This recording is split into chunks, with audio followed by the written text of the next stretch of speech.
Hello students, welcome back to my YouTube channel APT Adda. I am your science mentor इजहारुद्दीन।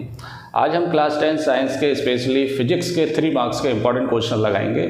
अब होता क्या है कि बच्चे फिजिक्स के कॉन्सेप्ट एनसीईआरटी से तो क्लियर कर लेते हैं, एनसीईआरटी के क्वेश्चंस भी लगा लेते हैं, लेकिन वो कॉन्सेप्ट के इम्प्लीमेंटेशन के अगर डिफरेंट टाइप के क्वेश्चन दे दिए जाएँ तो बच्चे वहाँ पर घूम जाते हैं क्योंकि उनकी प्रैक्टिस नहीं होती है। तो आप क्या करेंगे, प्रैक्टिस करिए ऐसे क्वेश्चन की। अब ऐसे क्वेश्चन आपको मिलेंगे कहाँ, तो मैं आपको सजेस्ट करूँगा कि ये सैम्पल पेपर है एडोकाजून, है ना। इसमें बहुत अच्छा फ्लो दे रखा है और ये मिलता जुलता बोर्ड पेपर से जितने भी क्वेश्चंस आते हैं प्रीवियस ईयर के, जितने भी आ चुके हैं क्वेश्चन, वो भी इसके अंदर शामिल हैं। तो आपको मैं लिंक डिस्क्रिप्शन के अंदर दे रखा है मैंने, वहाँ से आप डायरेक्ट इसको परचेज़ कर सकते हैं।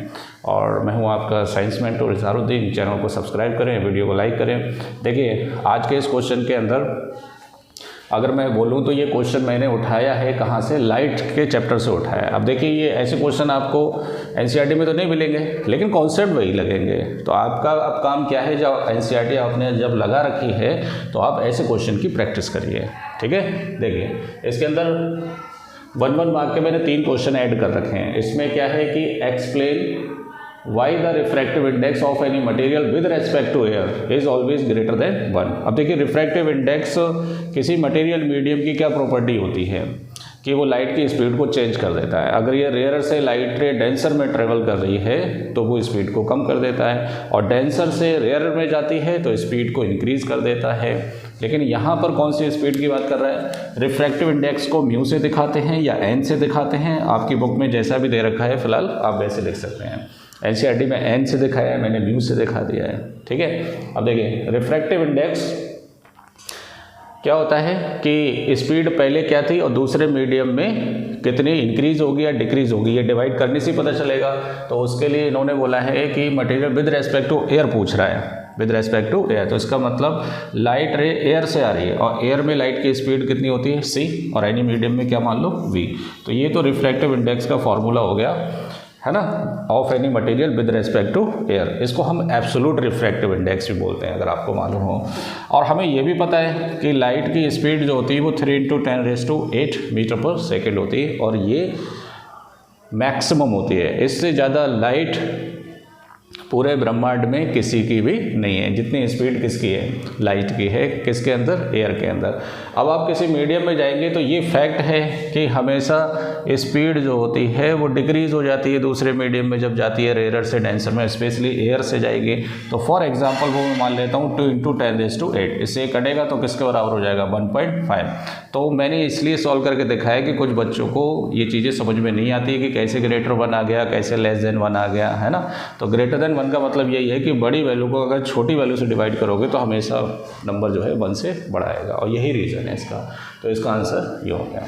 तो इसका आंसर आप क्या लिखेंगे कि we know that the speed of light is maximum in air, that is 3 × 10⁸, and when the light travels from air to any other medium it speed will decrease. अब कितना डिक्रीज होगा ये तो मीडियम के ऊपर डिपेंड करेगा, मैंने example लेके दिखा दिया है। Hence the value of refractive index always greater than 1 in that case, ठीक है। चलिए सेकेंड पार्ट देखें।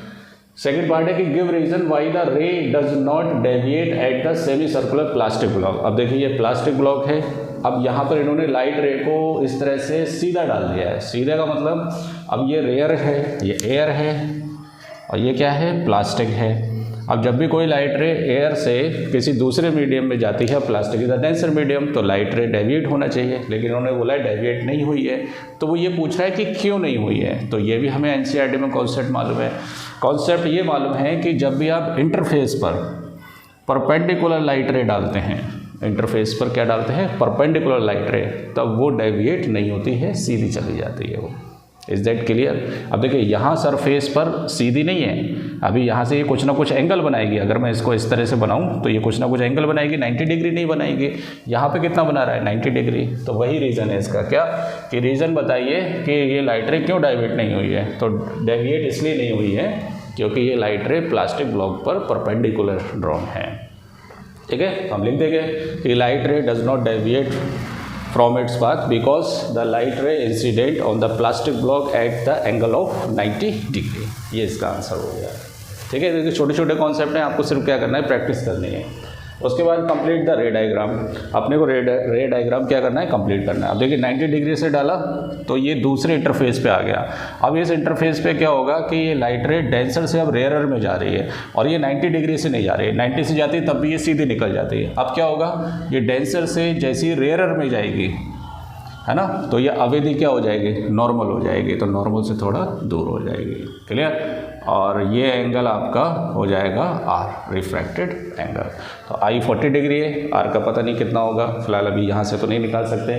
तो इस तरह के क्वेश्चन के लिए आप क्या करें, एडुकाजोन सैम्पल पेपर को परचेज़ करें, उससे प्रैक्टिस करें। मैं हूँ आपका साइंस मेंटर। आप जितने भी कॉन्सेप्चुअल वीडियोज़ हैं वो आप प्ले लिस्ट में जाकर, मैंने क्लास 10 फिजिक्स का अलग फोल्डर बना रखा है, उसमें फिजिक्स के सारे चैप्टर आप 1 बाय 1 लगा सकते हैं।